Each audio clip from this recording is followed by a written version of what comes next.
The courtroom was filled to capacity. Not a single seat was empty, and even those without seats stood pressed against the walls, their curiosity thick in the air.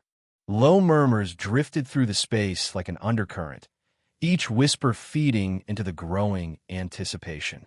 Reporters adjusted their microphones, ready to capture every word. Lawyers shuffled papers with nervous energy.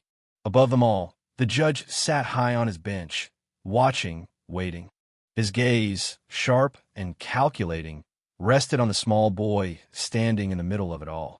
Jackson Cole, just 10 years old, stood alone at the center of the room.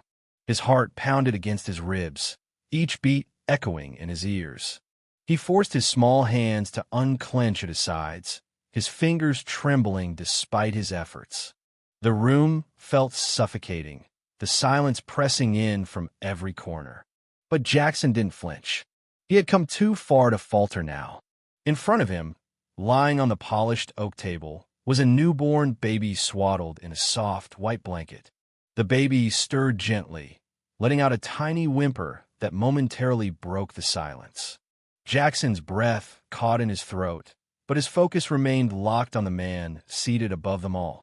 Judge Randall Whitaker, a figure both respected and feared in their town, leaned forward. His sharp eyes gleamed with skepticism.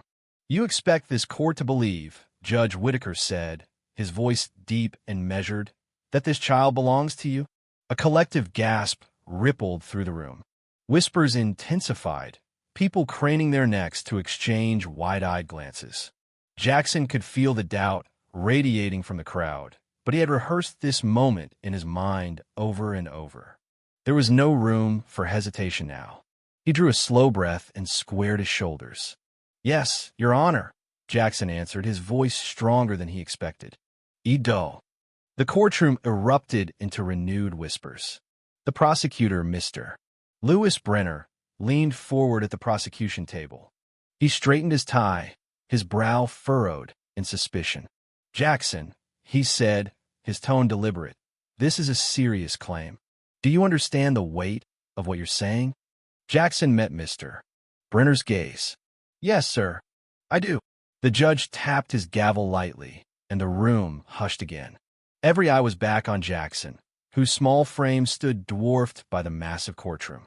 The heavy wooden doors creaked open behind him, but Jackson didn't look back.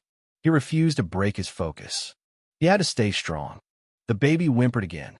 Her tiny fingers curled around the edge of the blanket. The sound reminded everyone in the room just how real this moment was. Jackson stood taller. His truth, his words, this was all he had. And it had to be enough. 24 hours earlier, just one day before, Jackson Cole was walking home from school. The late autumn air nipped at his cheeks, his thin jacket doing little to keep out the cold. The streets were quiet, the glow of streetlights casting long shadows on cracked sidewalks. He kept his head down, his worn sneakers scuffing against the pavement as he made his way back to his grandmother's apartment. As he passed the alley behind Martin's grocery store, a shortcut he had taken more times than he could count, he heard something. Faint, barely louder than the rustle of wind. A cry. Jackson froze, his ears straining to catch the sound again. Another soft cry followed. It was weak, fragile. He turned toward the dark alleyway, his pulse quickening. "Hello," he called out hesitantly. No answer. Stepping carefully between discarded boxes and dented trash bins, Jackson moved deeper into the alley. And then he saw her. A tiny baby, swaddled in a worn, tattered blanket, lay beside the dumpster. Her tiny fists trembled as she let out another faint whimper. Jackson's breath caught. His feet moved before he could think. He dropped to his knees beside the baby, his hands shaking as he lifted her carefully from the cold ground. She was so small, so helpless. Her skin was cold to the touch. "It's okay," he whispered, wrapping her inside his jacket, pressing her close to his chest. "I've got you." He looked around, searching for anyone, any sign of who had left her there. But the alley was empty. Whoever had abandoned her was long gone. Jackson knew he had to do something. Fast. He ran. His legs burned as he sprinted through the streets, the baby held tightly against his chest. He didn't stop until he reached his grandmother's small apartment on the third floor of an old brick building. He burst through the door, gasping for breath. "Nana," he shouted. "Nana, look!" Marion Cole, known as Miss Marion to everyone in their neighborhood, turned from the stove. Her eyes widened in shock as she saw the bundle in Jackson's arms. "Oh, Lord have mercy," she murmured, hurrying over. Her hands, aged but steady, reached out. She carefully peeled back the jacket to reveal the baby's face. The child let out another weak cry. "Where did you find her?" Miss Marion asked, her voice thick with concern. "Behind Martin's store," Jackson replied quickly. "By the dumpster." She was all alone. Miss Marion sighed deeply. She was a woman who had lived through hardship, who had seen the world's cruelty firsthand. And she understood the weight of the moment. "We'll take her to the hospital in the morning," she said after a long pause. "For now, we need to keep her warm." The next morning, every time the baby whimpered, he was there, holding her close, whispering softly to her. By dawn, Miss Marion had bundled the baby in layers of blankets. They made their way to the police station. Jackson's heart pounded the entire walk. When they stepped inside, the fluorescent lights buzzed overhead. Officers moved about, busy with their routines. Miss Marion approached the front desk. "We found this baby last night," she said calmly. "Abandoned behind Martin's grocery." The desk officer raised an eyebrow, glancing at the baby in Jackson's arms. "You found her?" he asked skeptically. "Yes, sir," Jackson answered. "She was all alone." Before the officer could say more, another voice cut in. "Bring them to my office." Jackson turned to see a uniformed officer motioning for them to follow. They were led down a narrow hallway into a small office. "Sit," the officer said. Miss Marion took a chair, but Jackson remained standing, holding the baby tightly.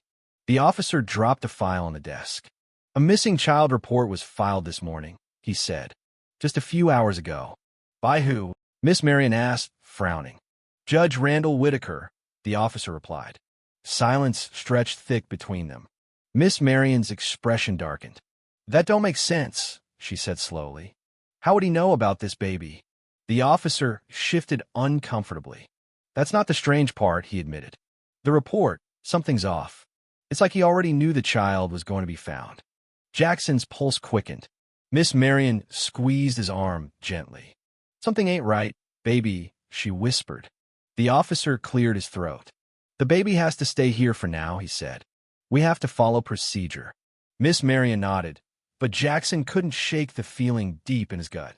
Back in court, Jackson stood before Judge Whitaker again. His hands were clenched at his sides. His heartbeat roared in his ears. "And how exactly do you know this baby?" the judge asked. Jackson pulled a crumpled piece of paper from his pocket. "Because of this," he said, his voice unwavering. He unfolded a torn birth certificate. Gasps filled the room. The name on the document, Olivia Whitaker, the judge's daughter. "This baby's mother is Olivia Whitaker," Jackson said. "Your daughter." The courtroom exploded in whispers. Judge Whitaker's face went pale. Miss Marion covered her mouth with her hand, tears welling in her eyes. "You abandoned your own grandson," Jackson continued, his voice stronger now. "And you tried to make him disappear." Judge Whitaker slammed his gavel down. "Enough," he barked. "You don't know what you're talking about." "I know exactly what I'm talking about," Jackson shot back. "And now everyone else knows too." The reckoning. The courtroom became a storm of noise. Shouts. Gasps. Reporters scrambled for their cameras. The prosecution attorney stepped forward. "We have evidence," he announced. "A nurse's testimony. A DNA test. This baby is Judge Whitaker's grandson." Judge Whitaker's power crumbled before everyone's eyes. Aftermath. The judge resigned within days. His disgrace was broadcast across every news outlet. The city was forced to re-examine dozens of his past cases. Corruption that had long been hidden came to light. Miss Marion was granted custody of the baby, Noah, they named him, and the community rallied around them, offering support and love. Jackson Cole, once just a boy from the neighborhood, became a symbol of courage. His story spread far beyond their city. He didn't seek fame. He only wanted Noah to be safe. Standing on Miss Marion's porch, Jackson cradled Noah in his arms. "You're safe now," he whispered. "I promise." Lessons from Jackson's journey. Jackson's bravery had saved a life. His courage had toppled a powerful man, and his truth had sparked a movement that changed everything. He had proven that even a child's voice could bring down giants. That justice was for everyone, not just those in power. What does Jackson's story teach us about standing up for what's right? Let's talk.